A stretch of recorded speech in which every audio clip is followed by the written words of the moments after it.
Hi guys, welcome to Trail Talk. I'm your host Aaron Shimmons, back once again for another show about trail and ultra running, and maybe this week about adventure running. I'm super excited to chat to someone I've followed for years, Joe Grant, guy that lives in Colorado, been around the sport over doing UTMB in its earliest years, tour many years ago, over 10 years ago. So just has a breadth of experience, super interesting guy. Just excited to chat to him. Without further delay, let's go chat to Joe. Joe Grant, welcome to Trail Talk. How are you feeling after your big Fastpacking adventure? I'm doing great, thanks. Yeah, it's a couple weeks removed now from the trip, so I've my appetite has finally started to calm down, and I was definitely running on pretty limited sort of calories and high volume days, and so I do love that feeling though of getting home and hot shower and good food and warm bed and all those things. And as much as I love the wilds, it's that little after adventure, post adventure is really nice too. So yeah, I've been enjoying the downtime. Yeah, cool. Those little sort of creature comforts after the rawness of the wild, just the simple act of a cup of tea or a hot shower can feel so nice. Before we get into chatting about the Fastpacking route, I'd love to hear your experience and what you thought about Hardrock, which was just this past weekend. I believe you were out on the course crewing. What was your takeaway or some of the storylines that interested you from the run this year? I've been going to Hardrock for 13 years now. I ran my first Hardrock in 2011. So I've experienced the race in a lot of different ways, from, competing at the event to pacing to running Kroger's to, other sort of volunteering out there too. And so and I live in Durango, Silverton. And so this is a really big part of my life. These mountains, the event has certainly, for 13 years, it's a long period of time to invest into an area and a race. So this year was kind of cool because I was out crewing my friend John Davis, whose goal was to finish and have fun and just enjoy the San Juans. So there was not a ton of pressure. Like, he was relaxed going in. We, as long as we sort of showed up at the right spots, and I had the pacing duties from Cunningham to the finish, which is 9 miles. We got a beautiful sort of late evening cruise over Little Giant, which was really, really cool. So yeah, it was kind of a nice way to just be pretty relaxed at the event. And a lot of, as these crewing gigs go, there's a lot of hurrying up to get to the spot and then waiting for 6 hours, and chatting with people, napping, kind of hanging around. So that was a lot of what I did over the weekend. And I stayed out of, there is a lot of energy at the aid stations, and that's really good, but it's also pretty tiring, there's a lot of stimulations. I stayed somewhat on the sidelines of that and just enjoyed the race from afar. I would say, like Courtney and Ludo, obviously at the front, were incredible. So many incredible runners. And I felt like there was a lot of racing within the race. Like, there was that kind of front pack. And then there was, other races. There was a lot of people that were really close and battling throughout the day. And that was pretty fun to follow. The live updates of the trackers worked well. They even had like an AI projection of times, like the early time, the estimated time, which I thought was actually shockingly accurate. Just computing all the past times and seeing what they think that, when they'll be there. So for crewing it made it awesome. Within an hour, you pretty much knew where your runner was going to be. That was also made it fun to follow the front of the race too.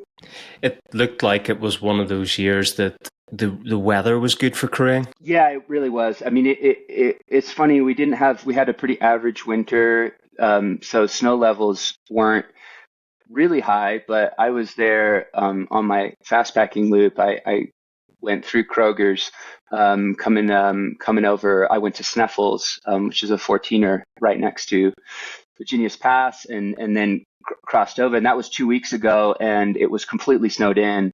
And then within that 2 week period, we got a lot of heat. Things melted, and so there was really hardly no snow on the course. And weather-wise, was a pretty typical San Juan sort of early summer with rainstorms in the afternoon. Some materialize, some don't. And my experience as a runner there has been that, you can be sort of chased by the storm all day and it never hits. You can just get throttled. And I had plenty of like hail and lightning storms that have been pretty hairy, but none of that this year. Even crewing, there wasn't really any moment where we were in the car just waiting and getting hammered by weather. So definitely makes it much more enjoyable to just kind of cruise around and not have to worry too much about the weather. And it translated to some really fast times too. It's one of those things that it's hard to do a proper true mountain ultra trail race and not get a bit of weather. You're just out there for so long, and the weather's coming through. The weather's in the mountains in one place or another. And I don't think I've ever had just a perfect day, start to finish weather-wise. So fairly unique gear there, and no doubt that's helped the times as well. I'd also love to get your take on just the wider thoughts on where the sport is. You've been racing in Europe, probably one of the first Americans to come across to Europe and race in the big races. And you've ticked the box of what there is to race or what's interesting to race in terms of my list. But the sport's changed an awful lot in recent years, and it feels like it's almost like snowballing in terms of the changes and the professionalization and things. Just love to know what your feelings are about the trajectory of it. I mean, I think, as you said, I've been fortunate to have amazing opportunities to, like, my first 100-miler was in 2009 at UTMB. So it was before all the crazy required gear, that crazy really, because there's a lot of good, it makes sense to bring a lot of those items into the mountains, but there's just a bit of a freer element to it. I ran it with a fanny pack, and a water bottle. It was a little bit less logistically heavy to go and do these races. And certainly at the time, that was my attraction, what still kind of is my attraction to the sport, which is a pretty simple way of traveling in the mountains. And when you're in a race context, aid station, so you can kind of really dumb it down to just like the basics of running. And of course you have to be still cautious in the mountains and aware of incoming weather, that kind of thing. But a lot of times, like, you're just kind of caught in it, right? And like what we were just saying with the Hardrock weather, it's like if a hailstorm comes and you get 3 hours over a pass, that's just what's going to happen. So I think there was an attraction certainly to place. Like the areas. I was attracted to UTMB because of Mont Blanc, because I grew up in France. I wanted to come back and do, that just made sense to me. It was like, wow, this is one of the most incredible things you can do, is run around this beautiful mountain, run by glaciers, and it's supported. There's all these people cheering. Like, it's just kind of a wild experience, and still is. But certainly since then, and similarly to Hardrock, which was for me 2011 when I first ran it, it was just grassroots. There wasn't you still kind of camp at the start, but it was just like camp at the start, show up in the morning, go for a long run. There was hype, and there was certainly a generation with Scott Jurek and Karl Meltzer and Hal, and in the US of really great runners. And then there was that passing of the torch a little bit with like Olmo in Europe, and then Killian coming along, and that was that first like kind of like, oh wow, like here's a guy with a Camelback duct tape to his chest, with no gear, winning the race at, what was it, like 19 or something, and then the year before as a 59-year-old who won the race. So that sort of shift was interesting, where it felt there was a bit of a move from almost like a lifestyle approach to just, being in the mountains, to like, here's a strategy, of like the most minimal gear you can bring, like having this very mapped out, regimented aid station routine and losing least amount of time possible. And all of that has just continued to get more and more refined. And I think Western States was a perfect example of that, a couple weeks back, where just like astounding times, not just Jim, but like everybody else, Katie as well, just like, wow, like I was absolutely blown away by just the execution at such a high level. And so few people are, there's still a lot of people that drop out, but it was just like there's so much depth in terms of who got it right and really executed the plan really well. I approached it a little bit more loose and didn't have, I certainly had all of those things, but it was definitely not spreadsheet organized in this way. It was mostly like family and friends crewing, which I guess that's still the case, but there was just less of that, regimented, really sort of like professional approach to the sport. And it's interesting because it does collide a little bit with, like, say you take an event like Hardrock, which is 150 runners. The San Juans are really wild. You spend long periods of time without seeing people. It's not connected to villages in the way that a European race would be. So you're still getting big swaths of wilderness experience, despite being a part of an event. And you mentioned Andorra earlier, and similar, like the trails are quite primitive. You're almost off trail in sections. You might get lost because a flag's down because an animal knocked it or ate it or things like that. So there's a bit of a wild card in terms of, you're part of an organized event, but it's still a part of the mountains. And so it's not as, kind of dialed in. But you take in these bigger events now, and everything's just marked really, really well. There's very few mistakes on the organizational side. It's just super dialed. So then the refinement of the racing, the times, the professionalization sort of goes hand in hand with that. What I also see is that there's just it's a growing sport, obviously, where I think we're going this one direction with the racing, and then there's also, I think, a lot of other interests that people have in running, like racing take the forefront in terms of what our interests are, but that doesn't mean that there's not a broader scope of ways to interact with running to experience it. Like most of the year, you're out doing your thing, and sure, you might be preparing for an event, but that's more the cherry than it is the whole process, driven part of it. So my interest has always been more rooted in the rest of the year, and the racing is certainly, I've taken it seriously, and I do think there's a lot of value to it and excitement around it.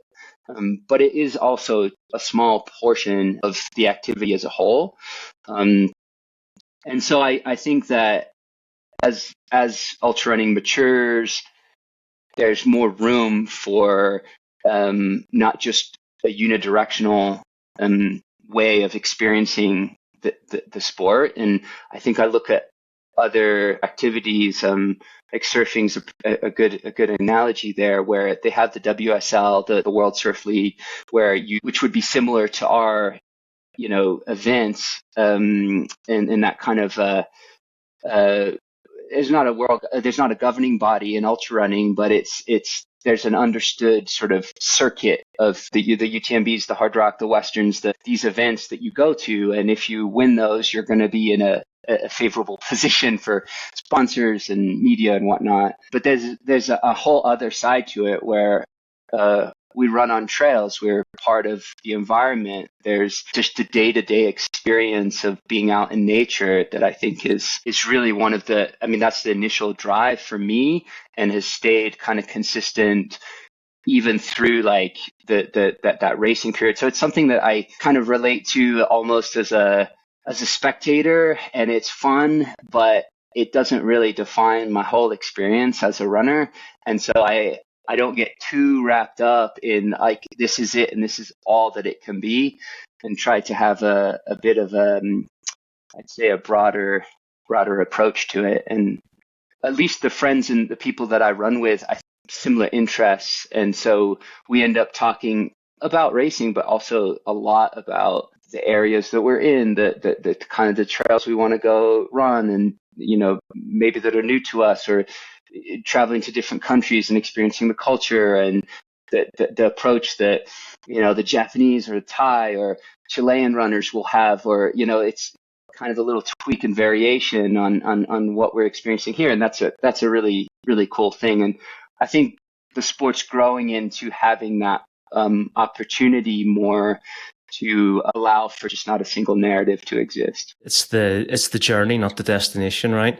And the destination might be an FKT, it might be a race, or it might just be because there's something at the end of that training block, or whatever you're focusing on.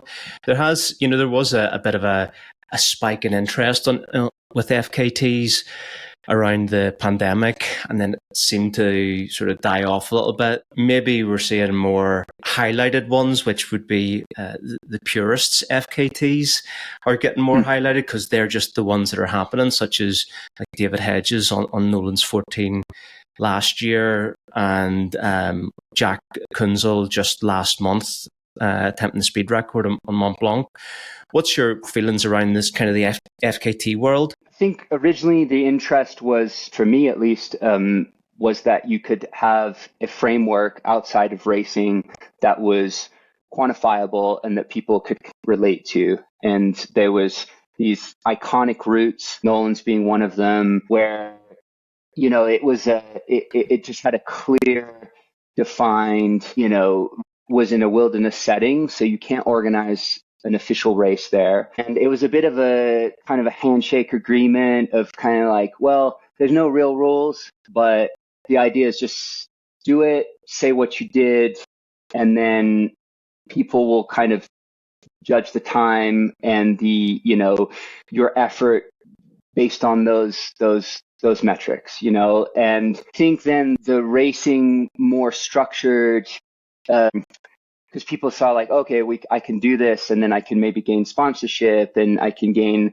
sort of notoriety in the sport. So it became similar to the racing, more professional, and you got the track on the watch.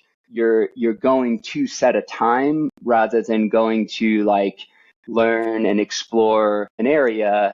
That was always the interest for me, was like, oh, you can go and spend a bunch of time in the Swatch, and it's awesome. And, and it might be years of that, of tinkering around in those mountains. And some years the snow's not great, or there's fires, or there's other things and you can't go. And so it was just it's less of a like, oh, I have to do this now and I have to go and like set this record. That's the broader framework, but it doesn't really define the experience. And I come back to that sort of process-driven approach of wanting to just have fewer rules maybe, and be able to do things a little bit on my own terms, and that would drive more of my interest. And then as it became a little more commodified, professional, there's, cairns start to pop up on the route, everything becomes more known. Like we were talking before the show about, Kroger's, and there's a certain mystique to not having cameras and things up there that you have to, and I felt that way a little bit for a lot of these routes where you go out and it's not all unlocked. There's a lot of unknown still, both physically as how you're going to respond, but also there's route finding elements, there's weather that might pop up, there's just all these other variables that come in. And so you're picking when you want to go. You can do it as many times as you want. There's no start. You could start at midnight. You could start at 6 a.m. You can be strategic about all these things. And I think that's fun. It's a way to look at a route, an area in its entirety, consider the seasons, consider the different factors that go into trying to perform well in that setting. And then, yeah, much like racing for me, at least, it's more of a framework than it is an absolute. The years of Hardrock have been very, very formative in just my whole approach to the mountains. Similarly, we're talking about required gear at UTMB, and it's that same thing where it's like, why do they require this gear? And because it actually makes sense when you're in dire situation and a storm's coming through. And so then you learn more about the equipment and how to use it and how to be more efficient with that equipment, and how bringing lighter stuff is sometimes great, but not always. So you make all these different considerations and learn by using these lofty goals, big kind of settings to try and improve as a person and try and learn the place in a more intimate way. So I think I'm less drawn to the kind of the ultimate, like, oh, this is how fast I went, and more to the like content of what the experience was about. And so when stories emerge that do have intrigue and there's just a lot of, variables that are involved, that becomes like more exciting. It reminds me more of like, mountaineering and alpinism and just stories of that are a bit more raw, a little less calculated, more open-ended in terms of what the results might be. And I'm less about, I don't know, I feel once you start to have 2 watches, 2 GPSs, there's like control points of like, because then cheating comes in, money involved, all these sorts of things. And it's just like, that goes so much against the spirit of what it's about. And not to say that the times aren't phenomenal and there's not a lot of things that I still get excited about, seeing that kind of performance, like on Nolan's or whatever. It's just like, wow, it's really, really impressive. But it also doesn't like excite me to go and like, oh, I want to try and break that, record or something like that. I mean, I don't know if I could, but I'm just more saying that that's never been a primary motivator, and I don't think it isn't today either. No, I totally get that. And I think one thing that that I'm seeing as the marketing budgets are bigger and bigger with races like UTMB, and is that people are filtering from getting into trail running, or even people that are just getting into running. They're getting like fast tracked right through to, I want to go to Chamonix to do a UTMB race. And there's not this, I don't mean graduation, but there's no time to come through the systems and learn from your peers, the older people that have gone through it.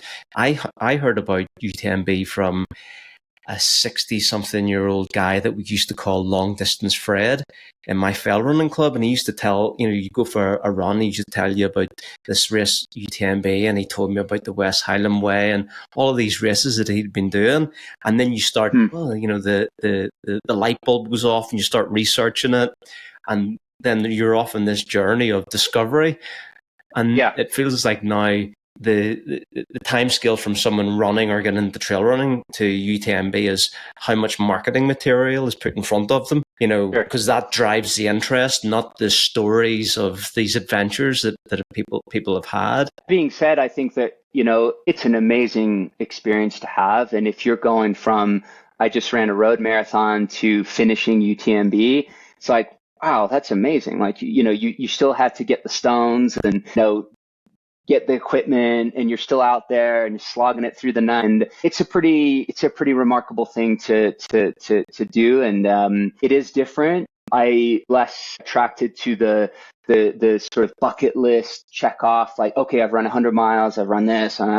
It's less of that and more like, well, what's the intrigue with the event? So I don't think there's a right or wrong way to do it, more just the way I have evolved over the years. And I've been lucky to actually have that slow progression over time to get to a place where I can think back and see like, well, what are the things that were most memorable? And it has been so much about the process. Like I remember running Tour de Géant. I think it was 2013 or 14, something like that. It was the only time I finished Tour de Géant, and I didn't race well in terms of performance, but it was one of the more memorable experiences I've had, both in first real exposure to the Aosta Valley, doing it super sleep deprived, finding a little companion along the way that we shared, like, 100 miles of trail together. And, things like that are just hard to really quantify.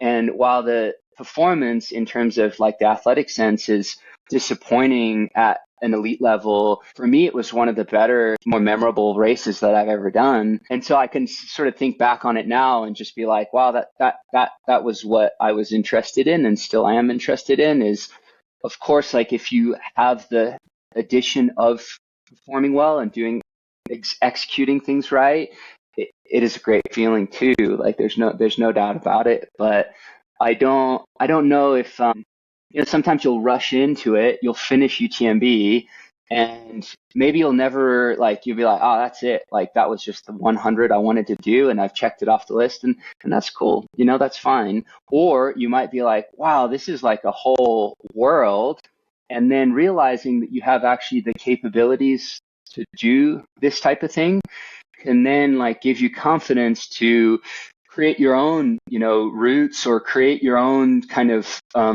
relationship to the sport that isn't linked necessarily to marketing narrative or an event, because there's so much placed on like, this is what ultra running is, and the event almost defines the sport, but it's so much older than the event. And so I think even like, say, looking at something like the Bob Graham, right, which has so much lore and history, and the whole idea is it is a community event. And yes, you're celebrating the person who's trying to set the record or run as fast as they can on it, or just finish under 24 hours, but it's everybody's going to be out there, and it's random folk, just sitting at the top of the peak with like a flask of tea, and I think that's really where the spirit is, in terms of, or at least the possibility for just a broader range of ways to interact with it, rather than just like, okay, you ran this really fast time and that's the only thing that we care about. But there's not much to talk about really when you're just like, okay, you ran this time, and they hear the stats and good, Yeah. That's interesting. And for the viewers, you did not know that I'm actually registered to do the Bob Grimm round on the 4th of August. Oh, all right. Great. So my background is fell running and the fell and the Irish rounds and things, and that community aspect is at its core. And touching back on that exploration and route finding, I remember spending like 2 years, and my long run focus was different sections, just learning the different variations that you could do on a route, and good water sources and things like this. And it's the journey. It's not completing a round. It's it's all of those runs that got you to there, and then like the race or the attempt or whatever it is. It's like the community comes together, and you get this community buzz that you don't get from your solo runs and your training. So it's kind of totally all of this mashed together is what the sport is. I'm glad you mentioned Tour de Jean, and this is the last question I'm going to ask you before we talk about the Fastpacking route. Tour de Glacier seems like Joe Grant kind of epic adventure. Are you interested? Yeah. I mean, for sure, it does seem incredible. I mean, and everybody who I know who's completed that, the Excel version of the tour, I will say, I mean, the trails there are phenomenal. Like mile for mile, I think it's one of the best places I've ever run. Like it's just so cool, and it's really, really rugged. Like it's much more rugged than I think people realize, in terms of it's not just a mileage challenge. It's also there's the trails are rugged, technical, and they're technical late race. I'm always surprised because it's the Alta Via 1 and 2, which are hiking trails that, regular hikers go on, and man, it's just a notch above what, some of those trails, you're just like, this is really steep, really loose, really rocky, and there's a little blaze like on the rock, and it's just like, yep, this is the standard trail here. And I think that's just so cool. There's an integration of mountain culture, people living in the valley that the idea at first was to promote the Aosta Valley and the riches of the area. So there was a race element to it, but it was very much in relation to the place and the people that live there. And you really do feel that as a participant, where, there's just so much passion and, kind of historical connection to that place. And you'll go by shepherds and all these little villages, and you get traditional food, and love that aspect of the culture. And so the glacier, I feel, is like just an even broader experience of that region. Perhaps someday I'll do it.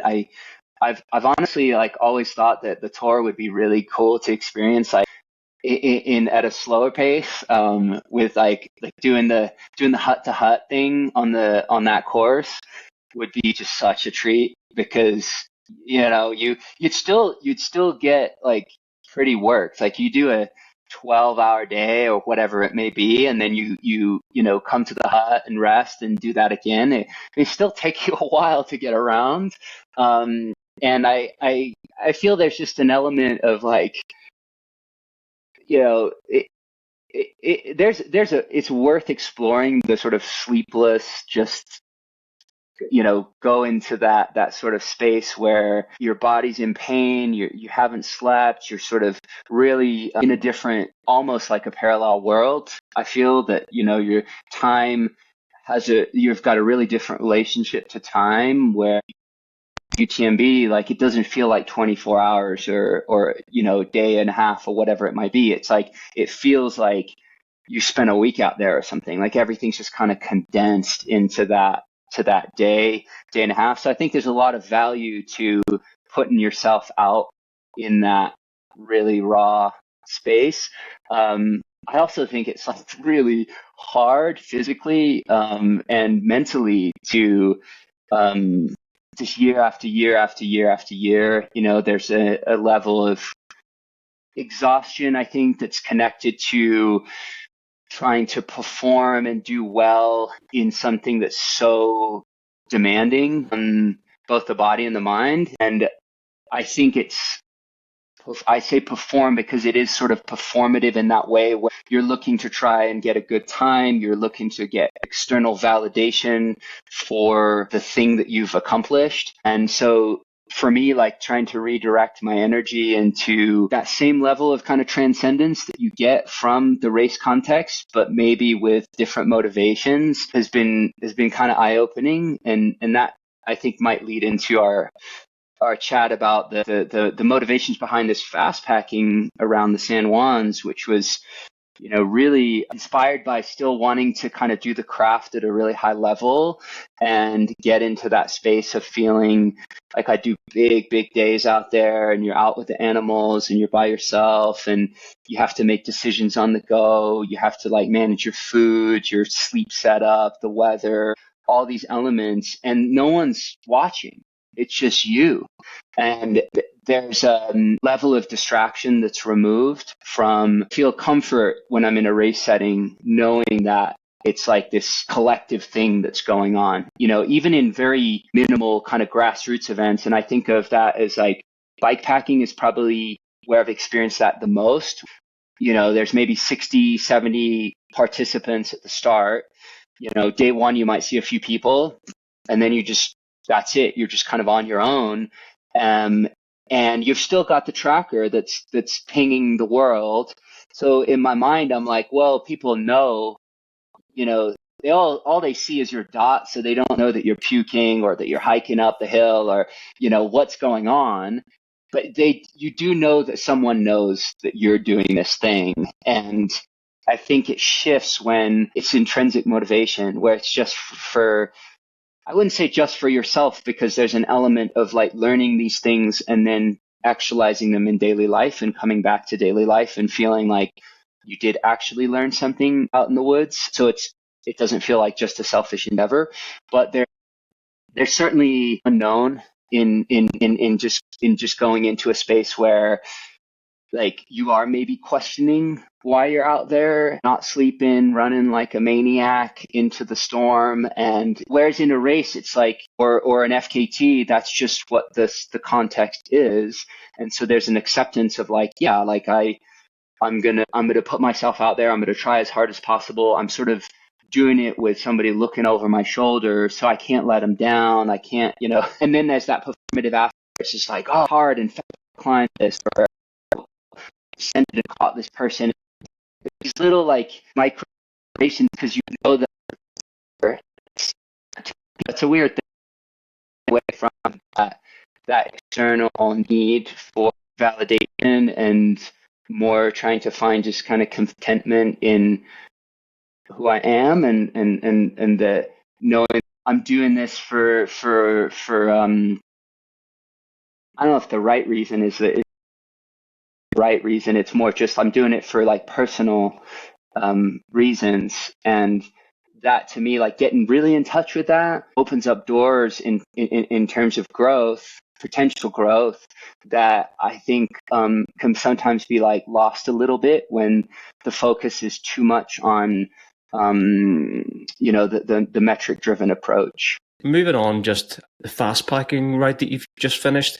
What was the inspiration for the route? I've looked at it on a map. I've seen the stats, yep. And that's 0.5% of the story. So what was the inspiration for this loop? Because you've done so many of these type of adventures in these mountains. So what's the significance of this one? 5 years ago, just the start of just before the pandemic, my wife got a job teaching at Fort Lewis College here in Durango. So we moved back from the Front Range, Boulder area, down to Durango, and this is where actually we met in college, like 20 years ago. So we've been familiar with the place, and I've always loved the area.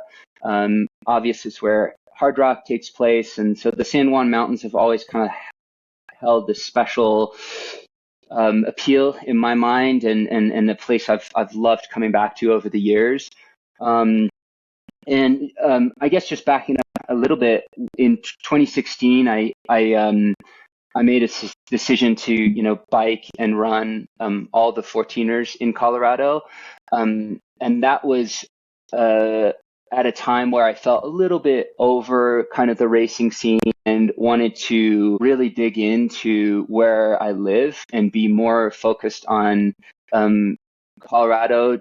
Well, in that case, it was sort of Colorado as a whole almost, but just, thinking about local projects, self-powered projects where you don't have to fly and go, really far away to have amazing experiences. It was also sort of at that period where it started as kind of this framed, you're going for this FKT thing.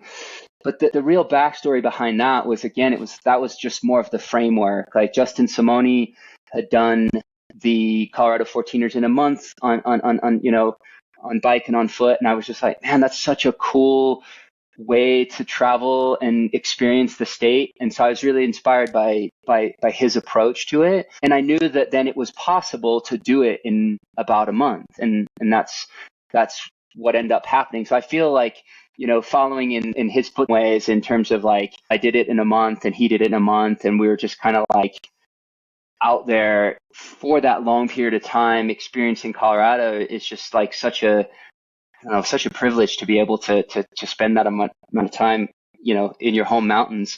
And that was a bit of a divergence for me, where I realized like halfway into the trip, the competitive aspect, the go fast and like, sort of rage in the mountains just wasn't really where the substance was for me. And I still tried as hard as I could. I still like applied myself very much in the way that I was familiar with, but there's something that's shifted inside where I was just like, I just am more compelled to really sink my teeth into what the place is all about. And so that led to kind of this like gradual, just sort of shifting away from, I did the next year, I did do Hardrock, but I had this refreshed kind of approach to it, where I just ran really happy, no stress. Everything was familiar. It's just the home mountains, like it just felt really good. And then that led into Nolan's, and so I was still like a foot into the performance aspect of it, but also just like felt that there was something else that could be explored. And so moving back down here to Durango, did the Colorado Trail as part of that, and a project that I called Home to Home, which was like running from home in the north down to home in the south. And literally the trail just it ends in Durango. So to me, it was like, wow, this is kind of cool. Like I can do it, kind of mix the different sides of things, like where you're running in your own state, in your own home, but then also there's a performance element to it. And so it kind of felt like it blended both worlds. And what I learned from that was really, I just really enjoyed that approach to, and that's where I kind of wanted to take my next phase of adventuring. And San Juans are particularly rugged. It's a really big range, and I wanted to do something that circumnavigated all the different areas that I found compelling. So it wasn't just peaks.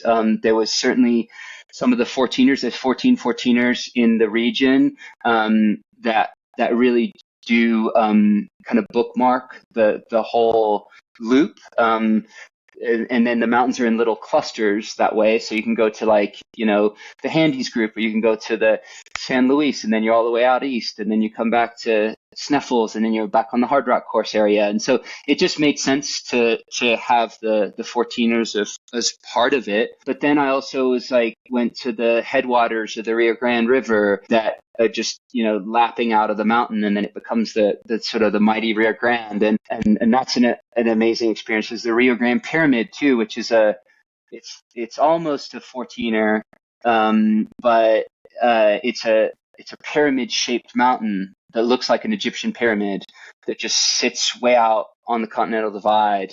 And it just a wild mountain to experience. And so I wanted to go there.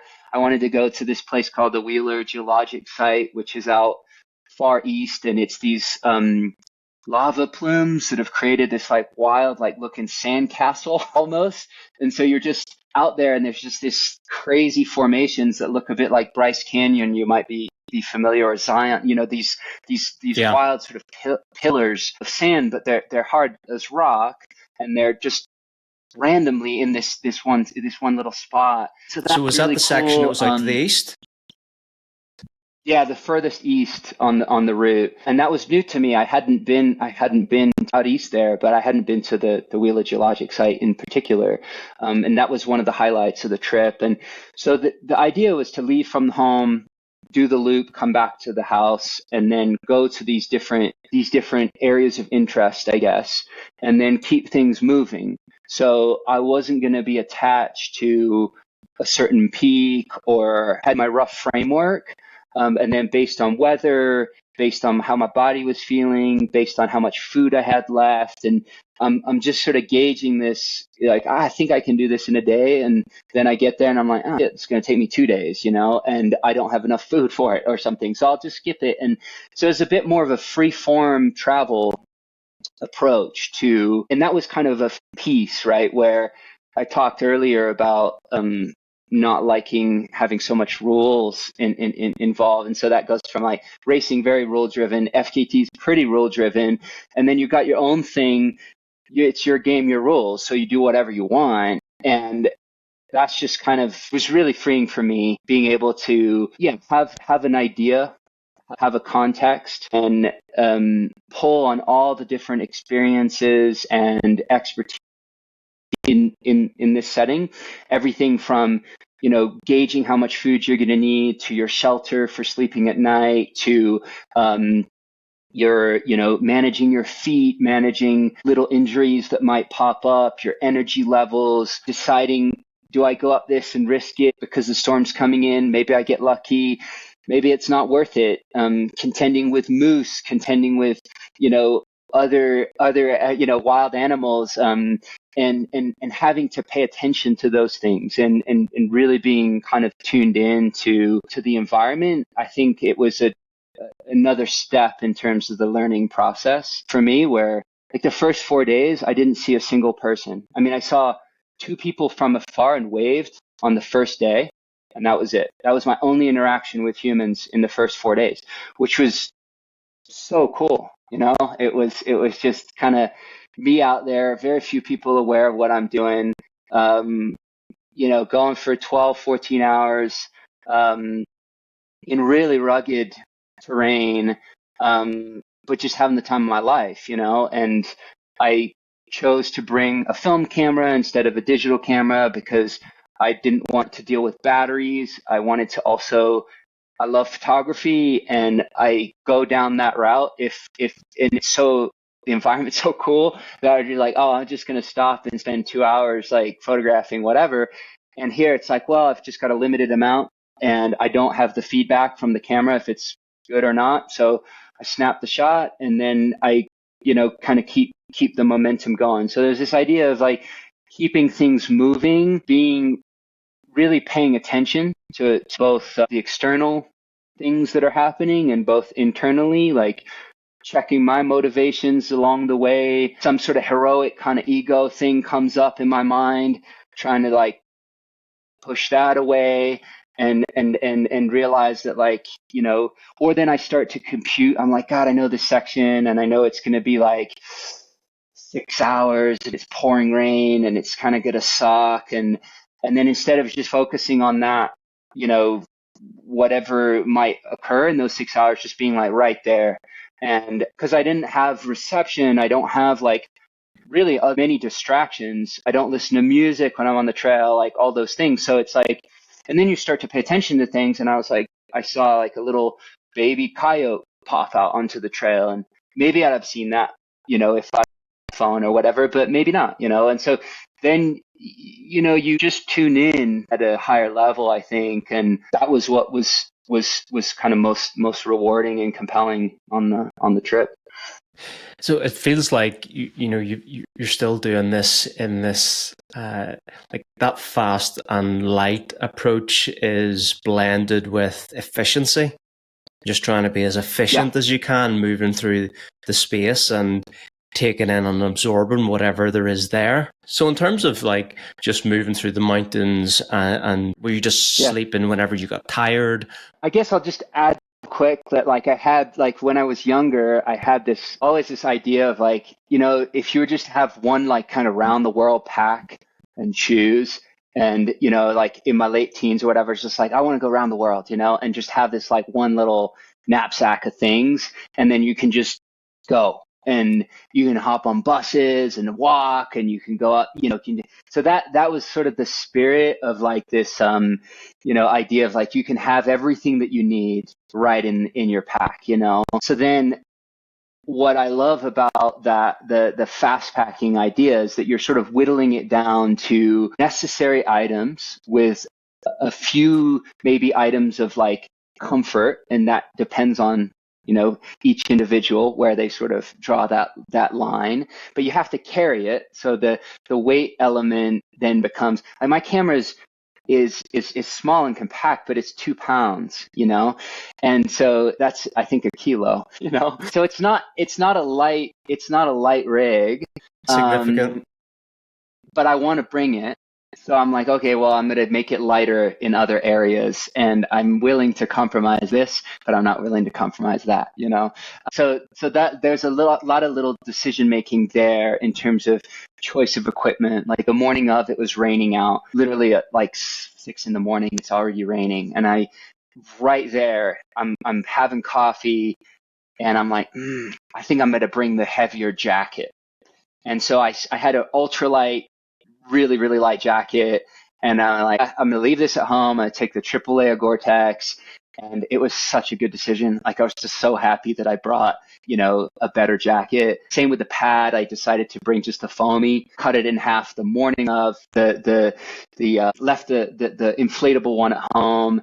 And I guess, so that ties into your question, because in terms of being self-contained and having all the things that you need, that allows you to then make decisions on, where you can sleep, how far you can go during the day. If it's just raining and not lightning, you can walk through the storm. But if you've got too light of equipment, you're going to get worked, and that might lead to sort of more problems. So a lot of the decision making is based on both what I'm facing in terms of conditions. If it's a beautiful night, then walking to midnight under the full moon is awesome, But so day one was the first day of summer, June 21st. And that was also coincided with the first full moon of summer, the strawberry moon, which is particularly big, and it's the longest day of the year. My thought there was like, okay, it's a low snow year. Things have been melted pretty good overall. Longest day of the year, full moon, perfect day to start, And it'd been sunny all the week preceding, and actually quite hot. Things are melting. And then I wake up morning of and it's pouring. And so, my initial sort of, and this is where like the preconception of like, oh, okay, I've got this plan. I'm going in, I'm going to do it this way. So from my house to the Chicago Basin, there's 414 in the Chicago Basin, is about 40 some miles, right? And it's a good hike. I mean, it's a big day, but I've done it before. It's not, too big. So my sort of realistic goal was hike to the Chicago Basin, camp in the Chicago Basin. If you're feeling good and it's a beautiful night and the moon's, real bright, maybe we go for a little night sesh on the peaks, even though it's a long day and it's the first day and all of that. I was like, I'll leave that open because I game my rules, I do whatever I want, Came into Chicago Basin and I just got so worked by the weather. Halfway into the day, I had my pad over my head, my foam pad over my head, my pack between my legs. I'm sitting in this little bush. So I'm on this mesa at 12,000 feet, getting absolutely throttled by a hailstorm in the bush. It's so funny because I run the cover. There's not really cover. It's just like the most sort of the biggest thing that's out there. And I was like, okay, I'll just go and like tuck in behind this. There's a pile of animal bones in the bush. So I sit there 7 hours maybe into the day under my pad for an hour, just deep breathing, kind of just waiting it out, And so right there, it just kind of set the tone for the whole thing. It's just like, you can have these ideas, you can have this like, okay, I'm going to hike to midnight today. And then you're halfway into the day and you're already getting worked. And so then things start to sort of change in your mind, or at least I started to like let go. Let's just see what happens. If I get to the Chicago Basin and it's clear, maybe I'll still, feel like going up the peaks. It's pretty unlikely in that moment, just the way I was feeling. And then I got there and it's raining and I set the tarp up in the rain and I'm like, it's 9:30 at night. It's just getting dark. I'm fiddling with knots. Like, you're just like, okay, like, I want to get a good pitch, because it might rain all night and then the pitch is not great. And then I just couldn't care less, like it's good enough, and so then you sit there, everything's soaking wet, shoes are off, I'm making my little dehydrated meal, and there's no thought of like, oh, I wish I was like, going up mountains right now. There's like, I just wish I was dry. And, accidentally took like, I brought this little tailwind recovery powder thing that I thought was the caramel flavor, but it was the coffee one. So I cashed that. And then I'm just all like, I'm quite sensitive to caffeine. And so it's like 10 o'clock and I'm sitting there in my tent, like, or my tarp, just like, all right, go to sleep now. That comfortable. And I'm sort of lopsided, all those things like just start to be very real. You can conceptualize them all you want at home. And then you get down in it. And I'd say like the advantage of going for a record or something like that is that those things are of less importance. Like you're just like, doesn't matter. I can get wet. I can sleep for 2 hours.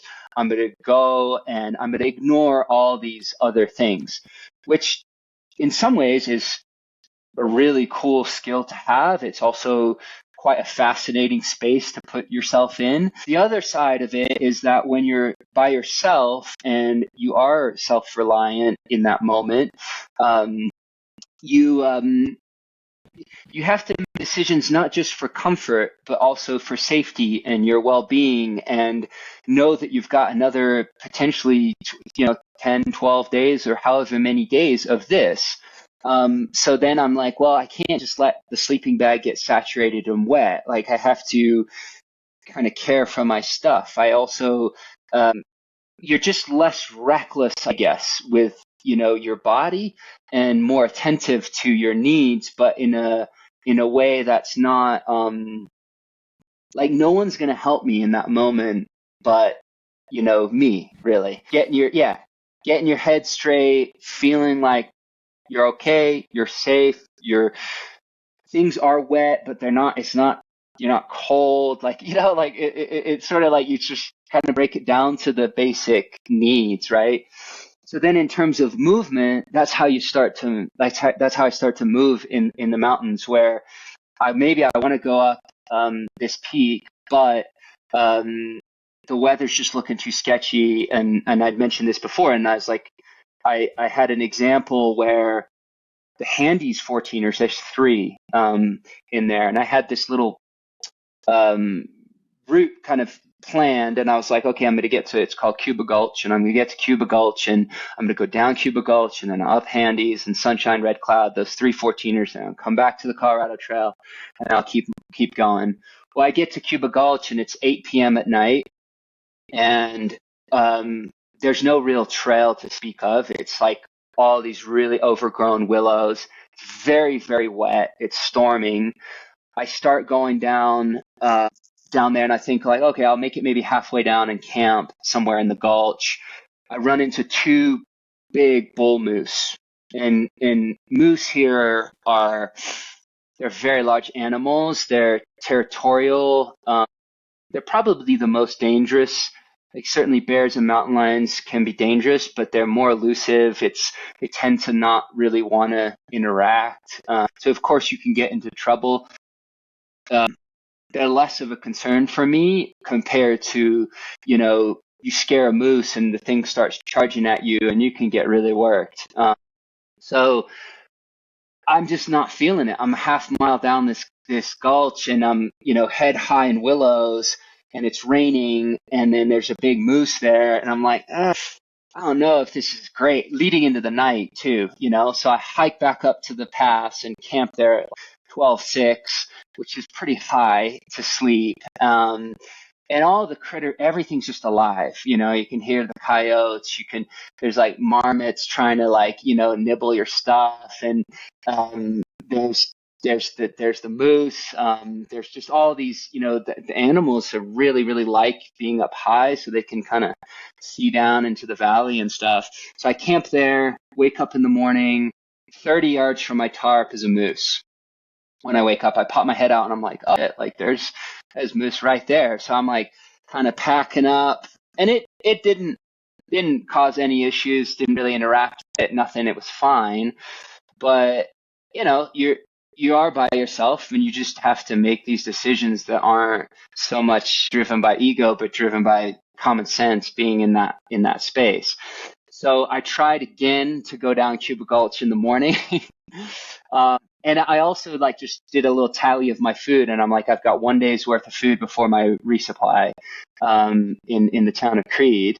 And it's going to take me 2 days to do this. Like, if I go and do these peaks, it's going to take me 2 days, And I go down the gully, and I'm like, maybe I'll just go lean and try. And then the moose are there still. So I decide, you know what? I'm going to cut it out. And I'm just not going to do it, that section. And so and it was still like a 40-some mile hike to Creed, where my resupply was, which was not a trivial day.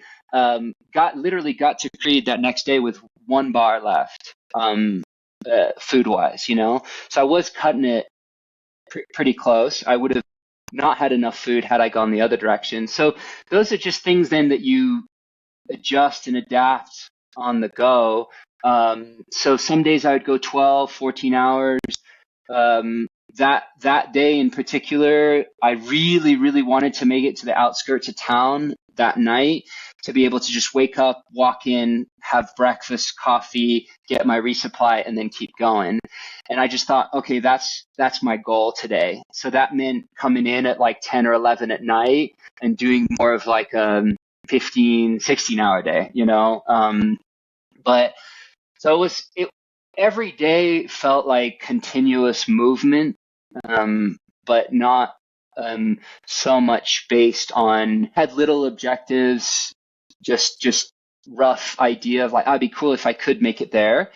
But then I would go off trail or, you know, because there's big sections where where the trail's really primitive and it's really slow going, and it took me way longer than I anticipated. Then, you know, I've got all the gear to sort of camp anywhere I want, but you also get a little picky. You're like, this is going to be a crappy night's sleep. I'm this high up and the ground's all saturated and wet. And, you know, so then I think, well, if I go a couple more hours tonight, maybe I'll find a better spot to sleep. So it was an organic process, but with like still a desire to keep things going and moving, you know, along the way.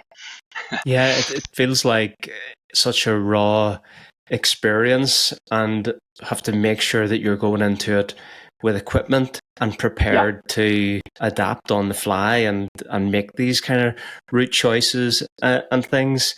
In terms of like restock points, I had a look at the route and I saw there was it looked like huge sections where there was no towns. So how many restock points did you have? So the first part from my house to Creed, which is this little town out east, so it took me 4 days to get there. And so then the fifth morning, I, you know, was in Creed. And I had thought, perhaps a little ambitiously, that would be about, I was like, I can do this in 4 days, you know. But then with that Handy's detour, it would have taken me really 5 days, you know, to get there. And I would have been there the morning of the sixth day. So that's just something that I decided, you know, beforehand. I'm like, okay, I'm leaving home. I can bring as much food as I want, or at least that I can carry. So I went for the little bit more like ambitious time.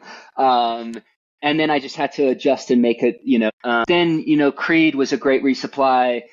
Then there's Lake City. Then there's Ouray. Then there's Telluride. So once you get to sort of far east there, things are much more frequent.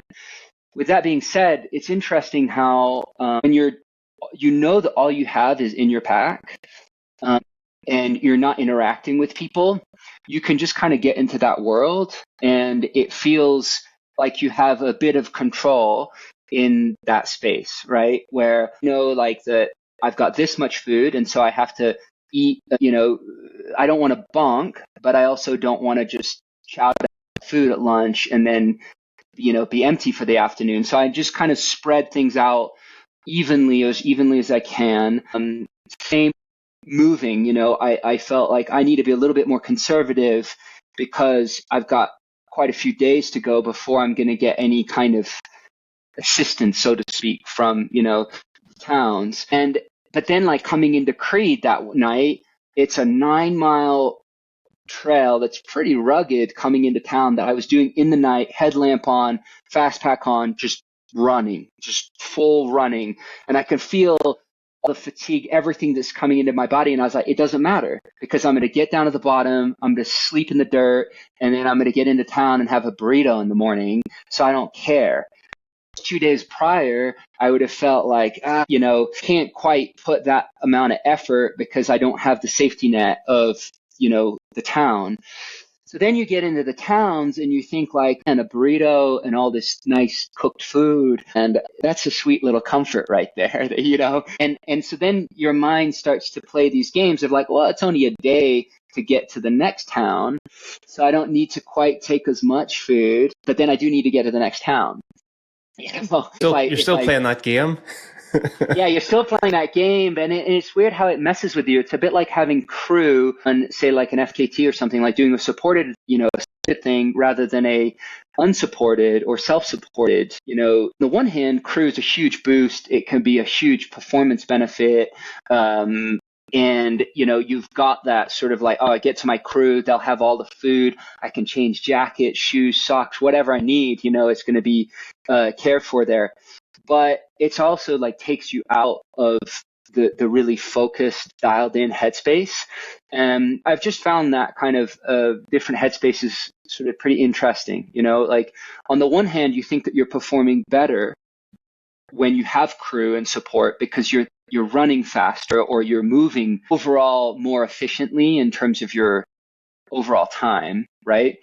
But when you're just by yourself and having to deal with everything yourself, you're so much more locked in. Like you're not distracted. You don't have these anticipation of what's going to come in terms of comforts. You're just deal with what you have. And I think there's a lot of strength that can be found in that space of being like, yeah, like the storm's rough. I'm getting worked. I'm low food, but I'm okay, and I can manage this. And man, it feels so good to be able to kind of overcome some of those, maybe personal kind of obstacles that you might, set for yourself without that crutch of, having that support that sort of swoops in when you're starting to get right in that spot where you're like, man, I could use a little help. And if you don't have it, then that's an extra level of kind of resources that you need to pool from yourself to kind of get through that. And I find that it's also something that no one sees, right? It is intrinsic. It's just to you. So you can be completely freaking out. And then you can get to town and be like, oh, no thing, man. I totally nailed it, But you know how you felt in that moment. And if you were scared or too worked, or if you sort of had a bit of a sense of control. I mean, I think control is a weird term here because you don't control much. Certainly the perspective and the outlook, but you don't control the weather. You don't control how your body feels. You don't control the critters that are out there. Like all of those things that are really going to cause, potential sort of, issue or whatever. That's all out of your hands, right? So you're only really dealing with how you're responding to what's unfolding. And I felt that was a great practice, a great exercise that pulled on so many of the things that I've learned over the years and the different scenarios that I've been in through racing, through like the FKT stuff, to then just be like out there and realize like, wow, this is real world applicable stuff. You can move in a complex terrain with a small amount of gear, be relatively safe, relatively efficient, at least in terms of how maybe an animal would move, in that space. Like a mountain lion, when it's hunting, it doesn't want to get injured, right? It's cautious. It like will observe. It's extremely, extremely attuned to the environment. Very, very athletic, very powerful, like unbelievable creature.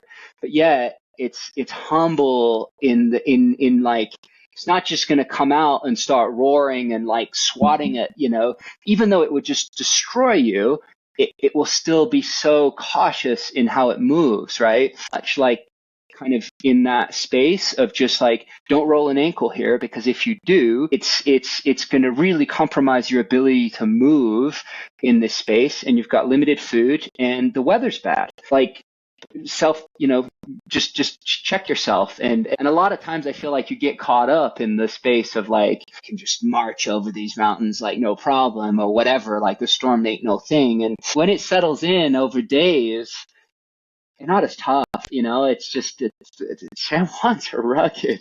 So the weather is one of those things that will just grind on you. And it's, you need a break from it. It'll just wear you down and down and down. But it feels like these sections between restocking are almost like your intervals of wilderness and mindfulness and survival, and then you get this little break, and like recharges the kind of the mental batteries, and it's almost you take a little bit of what you've just experienced and then go into the next section. It's probably going to be totally different. Weather, animals, again, you're having to think on the fly and cope with these things, but they're not the same as it's this period of experience. Well, and I think that you get used to, and that's what I think is almost surprising, where you start to feel really comfortable, like not uncomfortable in an arrogant way or in a way like I got this, but in a way that you know that there are unknowns. You know that you have to be in this kind of like fairly cautious mindset, but you also, I would always be just like grateful for like, I was like, oh, my body's like, it works, in this, and it can take this sort of, hard weather and terrain and deal with it, but it might not be able to take it forever.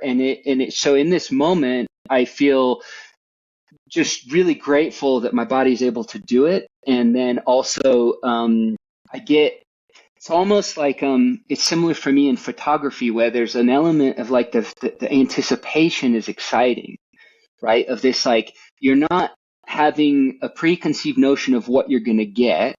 So you know that something might happen or arise that's of interest that you might want to, take a photo of. And then similarly, as you're like progressing through this terrain, you know that there's just going to be like some interesting variables that are going to come up. The range of things that can happen. So you've got a bit of an idea, obviously, but it's a real unknown, like, what you might be confronted to in terms of challenge in that moment. And I think there's just an excitement around that, and enjoy being in that space of feeling like I'm ready to meet the challenge ahead and come into town. And it's almost like I get out of that space. And then I remember like, oh yeah, like being in the rain kind of sucks. And having a moose wake up right by your tarp is kind of like scary, and it's not the most, like, I didn't feel heroic in that moment at all. I felt more like, God, I just hope it doesn't trample me. In the moment, it's not like necessarily like a feeling of, I'm doing this, I'm strong. It's just very, direct, like experiential in the most real way. When you get back into town, you get a little bit more into the conceptual of like, oh, it's the idea of the wild. It's the idea of this route and these miles and this vert and this stuff, and the things. But when you're in it and you don't have the distractions, you're living that experience. And so I really wanted to try and like not, like, as the trip went on, I almost felt like not going into town, like I needed to. And I was, it is part of the San Juans too, right? Like, it's not all wilderness. There's towns, there's infrastructure, there's old mines, there's current mines, there's all these other, pressures that are occurring on the land that are, worth experiencing and noting too. I try to not separate the two, even though it felt more jarring, perhaps, like getting into the more busy, crowded areas where it's like you spent 4 days just kind of in your own little world. And then all of a sudden it's just like an influx of people, and no one knows like sort of what you're up to. And, they just see this like ragged, most people just think you're through hiking the CT or something, the Colorado Trail. And, and they're like, oh, you need to ride back up to the trail. And I'm like, oh no, I'm kind of on my own quest here, So it's almost like, when you come into those towns and you're thinking about what's ahead, you're thinking you're no longer in the present, but whenever you're out in the mountains, you're just dealing with the here and the now and what is around you and what's happening to you and what you have to do, rather than what is too far ahead. I just want to give a shout out to the sponsors, TORQ Nutrition. The code is here on screen, AFRN10, 10% off. It's a UK code, so Also, we have GOREWEAR, the code IRunOverMountains30 for 30% off checkout. That's a global code.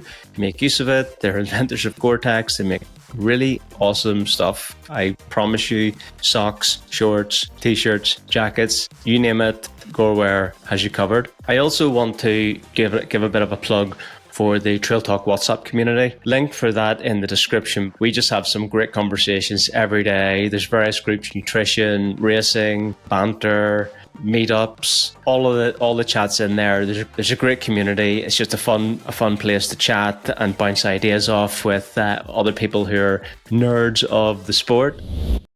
You mentioned about just on the nutrition piece, like you wanted to be careful, like you didn't want to bonk, but you also had to think about supplies and how long it would last you and how long it might take and variables like weather. One of the things that we see tons in the sport of ultra running now is about this thing about nutrition and more carbs and more calories and all this type of thing. Yeah. Were you trying to drip feed in calories, or it feels like this might be more suited to having a breakfast and a lunch and a dinner. Certainly those times may have been more important as well, but talk a little bit about how you went about that. So I think, similarly in a way of like when I left the house to go to Creed, I had four dehydrated meals because I was like, I'm going to spend 4 nights out there and it's going to take me roughly this time. So it's just a guesstimate, but I had essentially like, I do those 2 little instant packet oatmeal with a thing of nut butter, and that's my breakfast. And I do some instant coffee. I debated for a long time to bring a better coffee setup. I love coffee. And kind of to your point where it's like you want to sort of set yourself up in a way that feels good, right? Like that you're like, I'm starting the day, I'm going to have a good cup of coffee, have a little breakfast, and then I'm going to go meet the challenge ahead, So I do certainly have a routine in terms of what, like in the morning I get up here and I make coffee, I walk the dogs, then I'll make breakfast and I wake up sort of, it takes me about an hour to kind of get everything going. And it's just how I, like to start the day. And on the trail, it's kind of similar. Like I can pack everything up and it takes me like 5-10 minutes, to just I could be on the trail in that amount of time. But I would wake up in the morning, be under my tarp. I thought I was going to just have the tarp for emergency. Like I have a bivy, and the easiest for me is just like, oh, you just throw down the bivy sack, go to sleep. And it's this, I've just been using bivy sacks forever. I love that, the simplicity of them. But I brought just a square tarp or a rectangular tarp as backup for, nights when it was going to be pretty rainy and stuff. And I ended up putting the tarp up every single night. So the morning I would wake up and kind of just sit up in my tarp, get the stove going, have coffee, have oatmeal, pack everything inside the tarp. And I was just kind of in my little cocoon, and it's a little bit longer and a bit more tedious. Like if you were to get a book, it would be just easier. But I like I'm still in my sleeping bag, like just kind of easing into the day. So that's kind of my ritual in the morning, was just to like have the coffee, the oatmeal, the nut butter, at least on the first, 5 days. And then snacks throughout the day. Like I did a lot of those like little date power ball things, that you can get like you can make yourself or get at the co-op or whatnot. Pretty simple. Like I've gone off of most energy foods, like all the sort of, I don't do gels. I don't really do like drinks and stuff anymore. Like I'll do maybe a little thing of electrolyte powder more for flavor. I don't know if it's just something with just age or time or just things evolve, where I mean, my first Hardrock, I used like 42 gels, and it was awful. But I remember it just like, it works, right? But you're just like, if I'm going to do this for a long time, I sort of have to adapt my, eating system here. And while it's big efforts on these hikes and you're still putting in like, because you've got the heavy pack, you're still putting in a lot of mileage, a lot of vert, your energy, input is like really high, but it is a different stress than running 100 miles. Like your stomach, my stomach's more able to kind of manage different food sources compared to high-end running where you're just really kind of on that edge, and it's like the most you can do is like sort of sit down and drink a sports drink of some kind, you know? So that's not kind of a nice part about it, where it's like you still got a lot of effort, but you're able to eat more real foods. But I would mostly just do, like little bars and trail mix and, just kind of the basic, like go to the store, get some stuff you like, some salty, some sweet, some, throw those in and just kind of graze throughout the day. No lunch, no like real, more just continuous movement throughout the day, grazing. And then at night, I'd have a dehydrated meal and a cup of like turmeric tea. That was my little, I don't know. That was your treat? That was my treat. We have a really cool company here called Farm to Summit, and they make dehydrated meals out of local vegetables from the local farms. They go and they get imperfect produce, and it's veggie and vegan food. And I'm not affiliated with these guys at all. I just think it's like really cool what they do. Meals taste amazing. So I'd be kind of excited about these Farm to Summit meals at the end of the day. It'd be like chili mac and cheese or something. And I was just like, it's like 4 p.m. and I'm thinking like, when I get to 9 or 10 tonight, I'm going to sit there on my tarp and have my little, mac and cheese or whatever that may be. And then the tea, I don't know, there's a ritualistic element that I think for me is important in terms of the food, where waking up slowly, having the coffee, having the oatmeal, and then you get going. And then when I'm going, I'm just sort of more in that mindset of like, I don't really stop that much. If I need to stop to adjust something, put a jacket on, whatever that may be, sure. But I'm not like really, like you're so immersed in the environment that I don't feel like I'm missing stuff by not sitting for an hour for a lunch to take in the views, like the views are constant and it's like being in the ocean or something, you're in it, but it was a pretty lean approach, in terms of the amount of calories based on the volume and effort for each day. But I planned that ahead of time in sort of my almost like mental preparation towards that, where I decide on this is the amount of weight that I'm willing to bring. 5 days of food is about as much as I can manage, like a 30-liter pack, and being able to, it's a roughly 2 pounds, so a kilo of food per day is about what it adds up to for me. And then it's like with that, I just try to not bonk, but I'm not like satiated necessarily, right? So if I'm, I might have a little something sweet, but that burns off real quick. So then if you have like some trail mix and nuts and things, that will last you a little longer, but it's not going to give you any zing. So then you have to just mentally adjust to like, okay, like I'm fed enough that I'm not going to just be completely bonking on the side of the trail, but I'm not also like, full, and I could definitely use more food if it was available. And so I guess that also like is when all those resupplies happen. Like the first resupply in Creed, I walked in and I was just like, I'll have one of those huge burritos smothered in gravy. It just evaporated in like a minute. And then I was like, round 2 of that, boom, second burrito comes in, that one's done.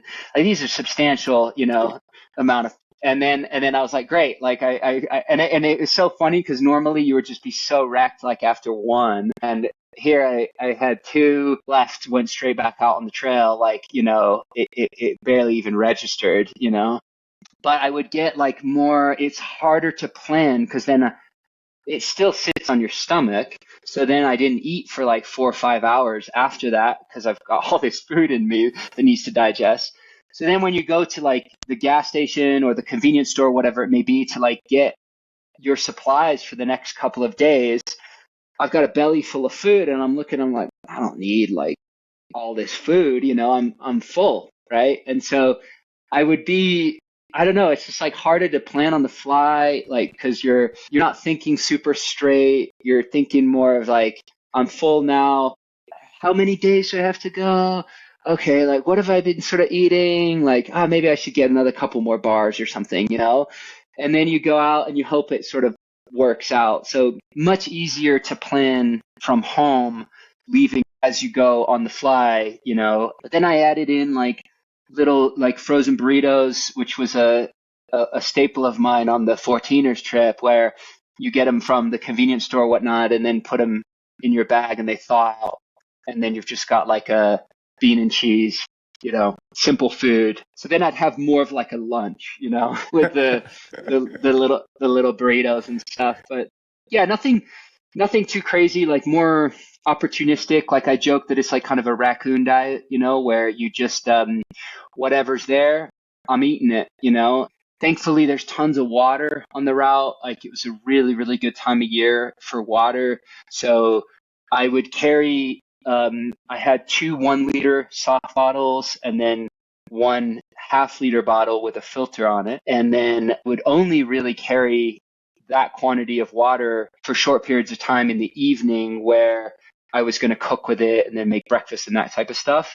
But during the actual hiking, I rarely carried more than a liter, and often less than that, because I could just dip in all the creeks all over the place. So that takes out a big weight element as well as a kind of a headache around and stressor. Like water is by far the most stressful mental game when like I've got this long section, it's hot, and I have insufficient amount of water. I find that really, really hard. Like it's food I can go without and just kind of, mentally work through that.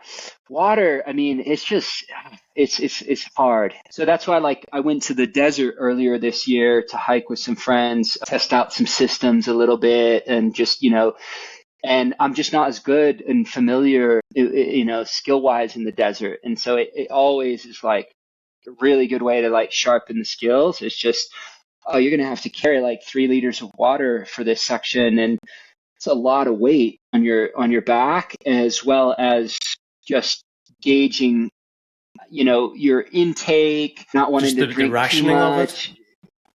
Rationing, and then the thought that there might not be water at the next spot where you think there will be, and so then you're like, well, maybe I should just keep a liter or a little bit just in case. And so there's this constant stress, and that was taken away with just, I mean, it rained most of the time. There was just tons of opportunities for water. So I will say that was a really nice thing for me personally, just like to not have to think about, and something that like in the UK, you're all okay with that on that front, there's a lot of water.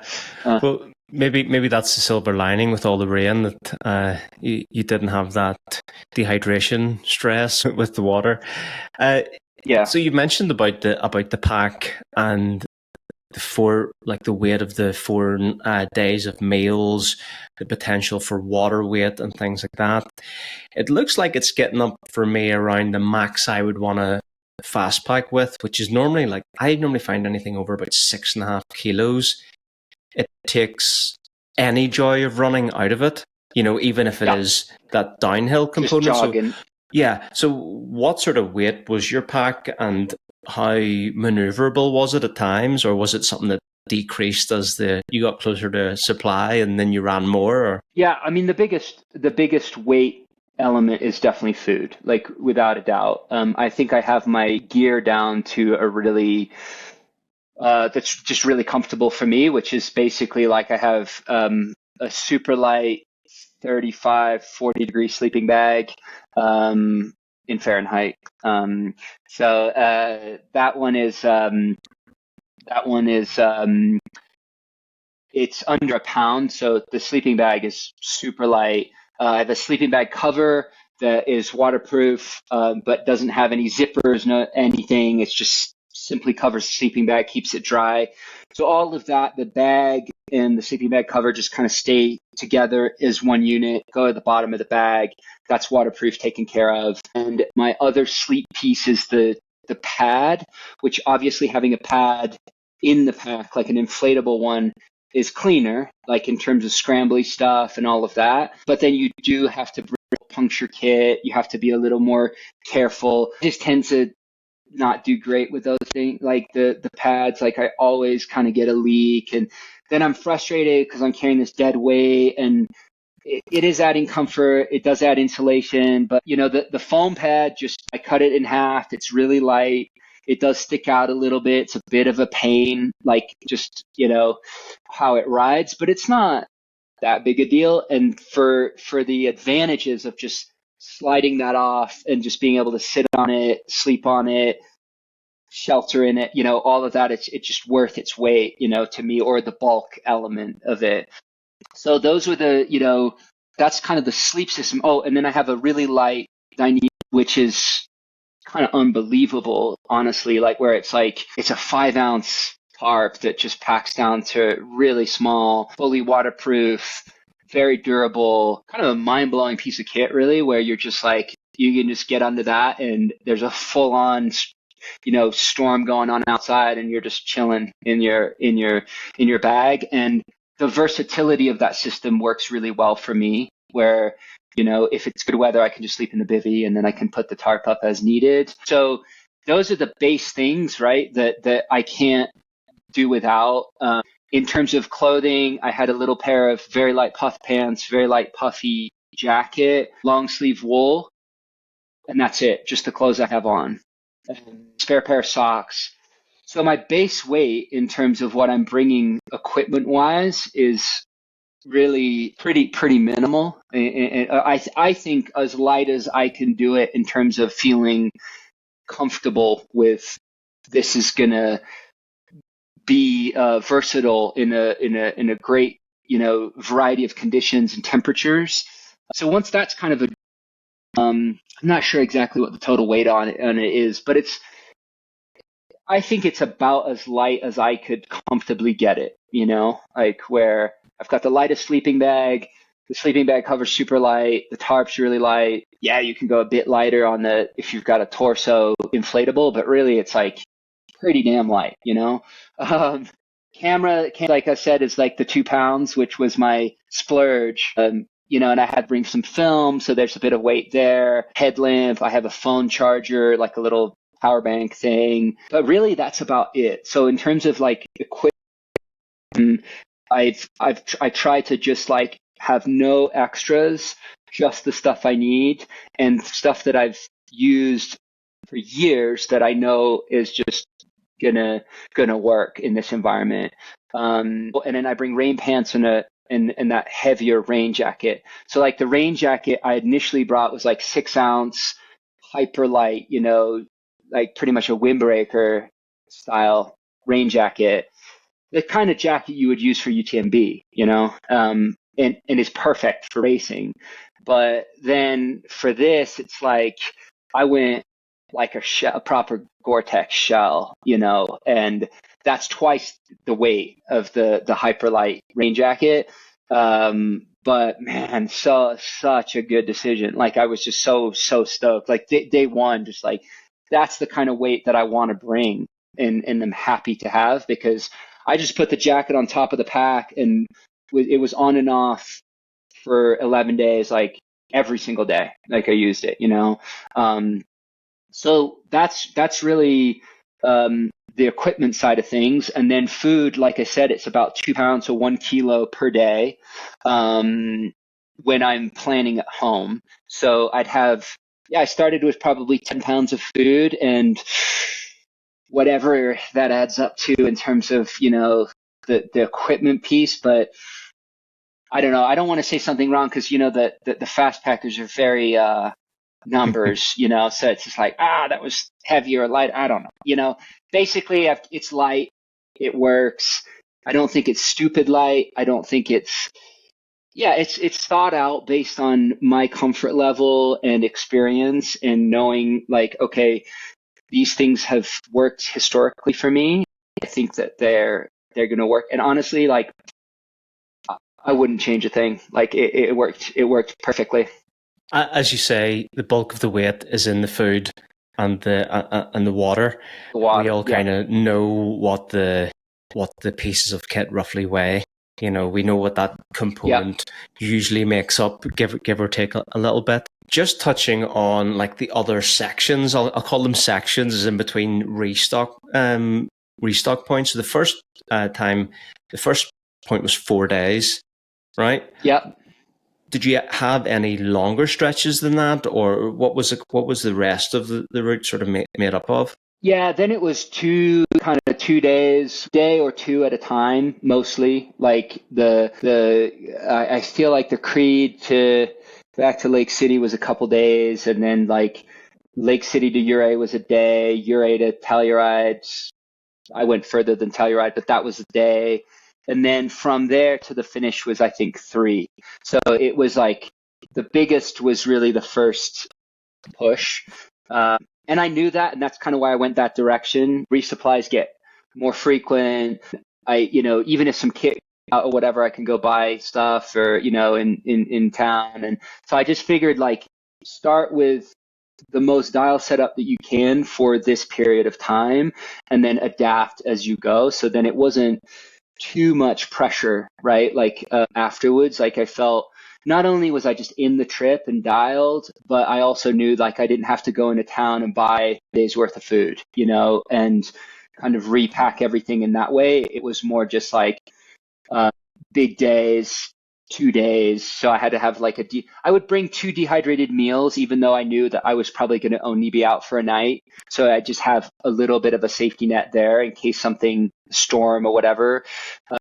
I'll be back. In terms of day on the go food, I would do like day and a half if I knew that it was like a day, a little bit extra, but because then you just get like so nice without the weight, like you're and my body's breaking down too. Like it held up, but it's also just getting more tedious, slower, like shoes, everything's kind of getting destroyed like as you go. Ankles a little swollen, all these things. So the more you can just like, the less you can bring in terms of, you're just like, I don't really care if this happens. I'm just gonna not bring it because I'll manage, because I'd rather not huck it up the hill, It is the ultimate test of gear, isn't it? Like, oh yeah, 440 miles, 700 kilometers, 145,000 feet of vert. Is that about right? Yeah, it probably shakes out to a little less because of probably closer to 400 with like 120K or something like that, because of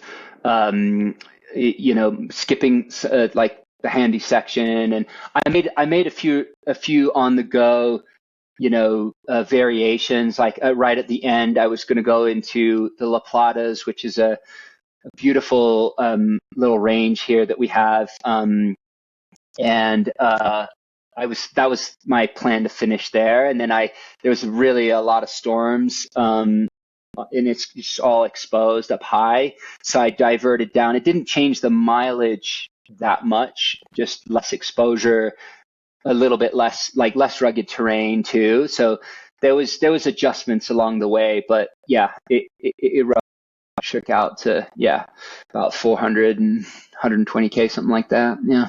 I want to know about, like, did you get hammered the whole time? Was there any nice weather? And also, if you could touch on like the shoes, because although it'll be a tiny question and tiny answer, I will get bugged if I do not ask you what shoes you were wearing, because you know what it's like. Yeah, no doubt.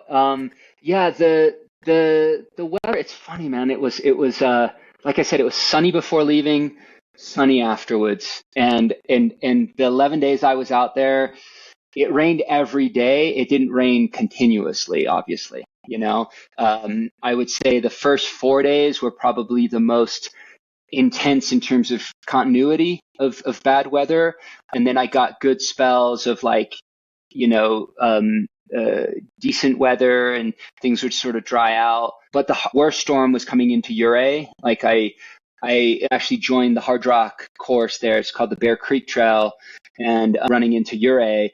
and it's a really exposed kind of cliffy section. It was full electric storm, pouring sheets of rain. The fog was so thick that I thought that the trail had washed out at one point. Like I couldn't even see ahead of me. I was running through waterfalls, like literally all the little trickles that usually come out of the cliffside were just full on waterfalls. So I'm like going through that. Gushing. That was yeah, like that was one of the more intense storms I've been in a while, and pretty intimidating to experience that. Footwear, I've been back on Innovates like for a while. I Innovate with my first sponsor. Like, oh yeah, I remember. You used to rock the Cross Talon 212, which was a classic back in the day. Such a great shoe. Yeah, top 3 all time right there. Like maybe even top of the list. I mean, just I love that shoe so much. It's just simple. It's really rugged. The grip's amazing. Like it's just kind of my style of shoe. I really like thin, grippy, simple shoes. And so yeah, the Innovates. The only thing with the Innovates is just like just the width for really long, prolonged kind of like I don't find them to be overly narrow or anything, but they're just not that forgiving in terms of hiking, like it's just such a rugged long loop. Like it's hard to understate how rough the terrain is, here. Like it's very, very, very burly. So my initial plan was, to use some of those. And then I thought, man, I don't know if they're going to I think because my feet swell quite a bit, and I don't know if I'm going to be able to hike the whole way in those. So I ended up, a friend of mine sent me a pair of the Nordas, that Canadian brand. I don't know if if you've heard of them. Yeah. And I ended up, they're just a bit wider thing. They have a little more cushion. And I ended up wearing the 002 Nordas for it. And they made it round. They're pretty smoked. I mean, destroyed by the end, but I was quite impressed, and it was like a week of decision. Shoes are tough, like you want it to make it, you want to be comfortable, you want to, all these things, and I don't know. I think these are going to be these are comfortable with like the upper Lima, and I thought that would be fabric hold up, and it did, or at least that's what people told me, and then it ended up working out. So. Yeah, last minute I kind of went for that, but yeah, they're a super durable shoe. I find the 002, they hold a little bit of water and maybe a little bit of heat as well. But I guess that nice heel collar would have been good, and that's kind of burly terrain. I'd love to see what they look like now. I mean, if you've got any pictures, like WhatsApp me. I gotta see these shoes after this route.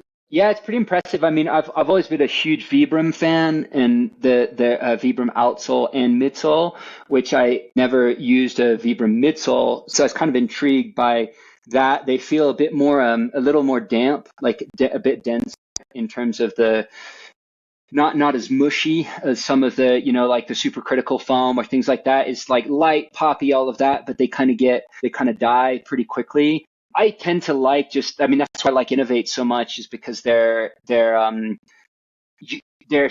of consistent through the life of the shoe. Like, you get them and there's no fancy tricks to them. They're just like solid right from the get-go. Your foot is really what's going to make the difference. And so having strong feet to be able to wear like a thin shoe, feel like in the long run ends up being the better approach. Like, or at least my approach has been strengthen my feet, get, to the point where I can wear thin shoes and it feels really comfortable. It's also like more stable with a lower platform in terms of rolling ankles and things like that.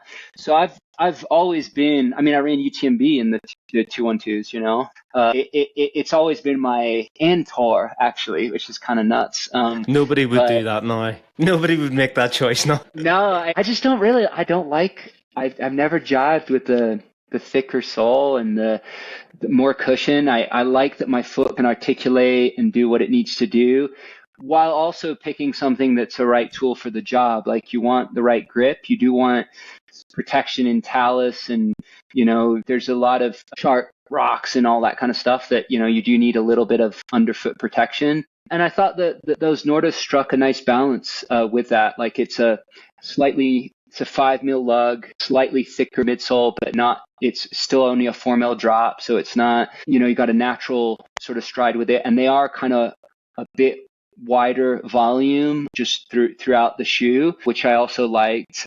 The sole completely wore off, like the forefoot of it. Like the lugs are gone. The midsole obviously lost. It's not as dynamic anymore. But the upper didn't rip. The upper, like a little bit around the collar, there's a few wear points of like where just so much grit and water and rubbing against like maybe your ankle, and so that got, which is a fabric piece anyway. Yeah, and so that it just felt like a tiny bit around the Achilles there as well, like where it just like kind of wore out. But overall, I was really impressed with them. So the Vibram midsole feels like it's a very consistent ride. From when you put it on, it doesn't die over the age of a run, which you would find with, Hoka and things like that. A shoe which I think you might like, and it's not a plug, and I'm not sponsored. the Merrell Long Sky or the Skyfire, they have that kind of slipper feel that the more minimal Innovates would have had from like 2012, 2013, that type of period. And they've got Vibram outsole, just like a matrix upper, just feels like a glove with good grip. Yeah. And I think I feel like that's they're around the 200 gram mark, so they feel lovely and light. And I think that's just a nice feeling on the foot. Yeah, I've really come to like find my little preferences, where it's like I like simple shoe. I definitely value durability a lot, and Matrix has been a really great kind of addition to the trail running shoe world. And then, midsoles that don't have too much complication. I'm not into the carbon on trails. Even though that sort of lever aspect is kind of interesting, just prefer the articulation and the foot's the real technology, like the foot's way more dialed than what we're putting on it, And so if you can find a way to protect it with also allowing the foot to do, what it does, right? And just fully articulate and move right and have space to breathe. And I think that's really the sweet spot. Same with like the drop. I'm not like, I need 0 drop or this minimal or whatever it may be, but I also don't want a huge, like I don't want to adapt to the shoe. I want the shoe to just sort of work from my foot, like traditional laces. I just like simple, and it's not that simple because there's still a lot of tech that goes into these shoes, but it's an outsole to midsole, upper, laces, boom, you got a shoe. And I think the Mega Grip stuff is as good as it gets. I think that's the benchmark for where, from a durability to stickiness standpoint, I think Vibram know what's up. Yeah, like I don't know. I haven't been into these like more space agey, crazy tech footwear. Although I do find it interesting that's there's a lot of research and development in that way. And I put my feet in some of those marathon, the like the Asics or Nike, like really crazy sub 2 marathon type shoes. And it's like a different running experience altogether. It's not even, doesn't even feel like you're doing the same thing. It's kind of wild. But I think in the mountains and in a more organic environment where you need the shoe to really adapt to that environment, and it's just not as linear, right? Like if you're running roads, you can really perfect that style, like a time trial bike or something, make it as light as possible, aero as possible, all that. And that's where I feel like the footwear is kind of evolving in that way. But I just feel like the natural, more organic trails that we run on is just such a dynamic, environment that you want something that's more adaptable to the conditions. And I don't know. I'm a big shoe nerd, and I have so many shoes, and I go back and forth with all this. And it was definitely a big piece of like agonizing before going. And I don't know. I think it ended up being a good choice. And yeah, they worked well for me. Yeah, I think you probably that it does sound like a good choice and a great test for that shoe as well. I could bang on about shoes all day, but I'll say one last thing, and that is I've tried so many of these shoes. I tend to not go carbon at all on trail stuff, but I've tried so many of these shoes and the latest hot, sexy new thing and trend or whatever.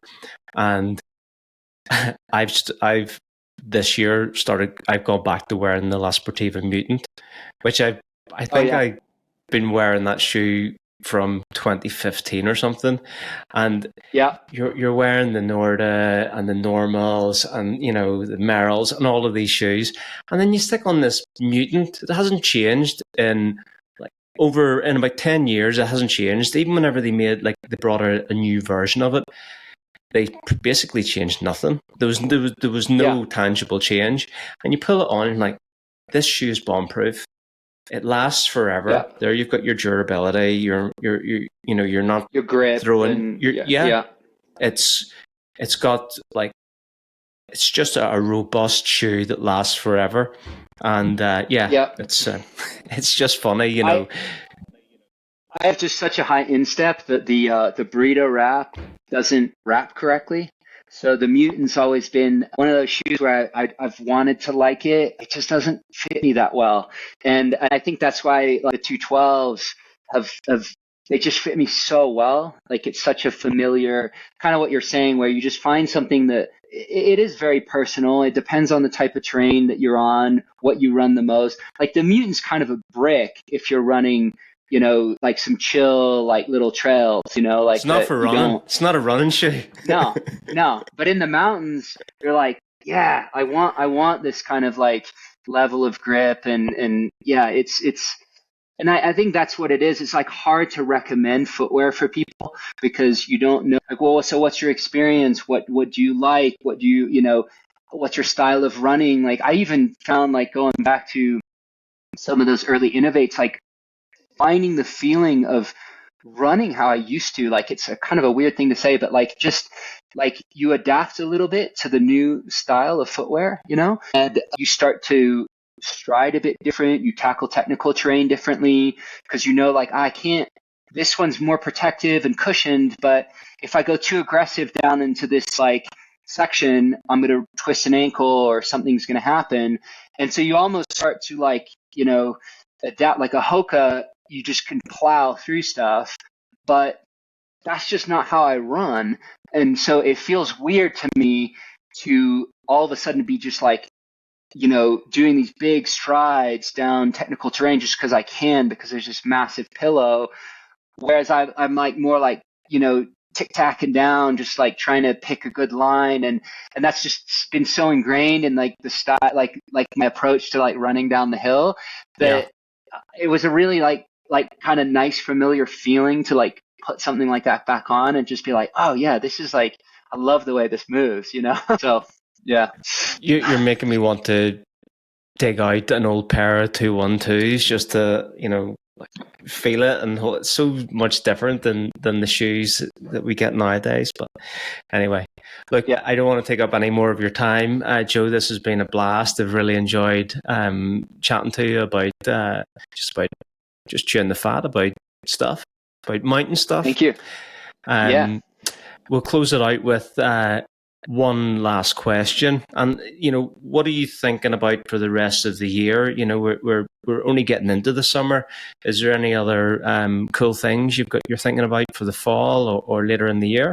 Well, I'm definitely going to be working on some more long form work around this trip in terms of getting the photos back, putting some presentations together, doing basically more around that. I want to get excited to go and do some, just a little bit off the wall and stuff like that. So these trips often are, I try to bring out like a concept or just an idea, and I want to have enough sort of time to be able to work on that fully. So the other thing is just like physically, it did take kind of a little bit of a hack at me. I was like, from it, and just even like pacing and stuff at Hardrock, I was like, I feel fine. I'm not injured, but I'm I'm feeling it a little bit, just at a deeper level. So want to make sure that I have enough time to recover from that. Another thing is I've been working on this film that's going to come out, I think this week, around uranium mining in the Grand Canyon. There's right on the just outside the national park, there's an active uranium mine that is basically threatening to pollute the aquifers and the water systems of the Grand Canyon. It's obviously legally allowed to exist, but it's something that I think is a big threat to the region and to the people that live there, and the water and the animals and all of that. So that's something I've been working on hard and really passionate about, to try and bring awareness to that issue. I'll be doing some work around that in the coming months, and both in sharing the film and then likely doing some little talks on the road. In terms of projects, there's a really big stuff. I have some ideas for next summer. I might do around the Weminuche Wilderness here, which is in the San Juans as well, but just a bit more concentrated, big mountain stuff. Over the summer, might bike the Colorado Trail. The Colorado Trail race is in August. It's just like one of those things where I set out for all these ideas and plans, ahead of time, and then I do something like this, which is just very full value in terms of the whole experience, and then I want to try to do it justice. Even though I'm maybe not like sharing it in a conventional way, like the long form stuff does take a bit more time to kind of reflect on and build. And so I'm hoping to kind of, really just sink my teeth into the post effort and, get some work out on that front. Cool. And where can people catch the uranium mine film? BD will be releasing it, I think this week. So it should be popping up on the. It's not out yet, but I think we're scheduled to release this week. So we did. Is it going to release on YouTube or Vimeo, or what's the kind of the? Yeah. Tradition like class. Yeah, it will be on YouTube, and then it will be there'll be like a drop page on BD site, and they'll do some social stuff, and then and then it will be on YouTube to see. And it's not an adventure film in about me. It's about the issue, and I'm a part of it and worked on the film, and but yeah, it's a bit of a different style than your typical here's my trip and my thing, and but this is more about the issue in the Grand Canyon region. Cool. All right. Look forward to seeing that. And, whenever it comes out, we'll share the links or whatever. So, Joe, appreciate your time. And, as ever, great stories. Really enjoyed that. Take care, mate. Appreciate it. Yeah. Thanks so much for reaching out. And it was a pleasure talking to you. All right, guys. What did you think of the interview? I really enjoyed that chat with Joe. Perfect info about this epic route that he did. 700 odd kilometers. Oh my God, like Joe knows how to have an adventure. Mad respect for the stuff that he does. We even got into the weeds on the shoe game. I was not expecting to say Norda 002, but hey, I mean, probably a good choice for that route. Anyway, you know the drill. Give us some comments, and the best one gets a box of gels. Share it with a friend, subscribe to the channel, hit the bell, do all that shit that gets the word out about Trail Talk. Peace.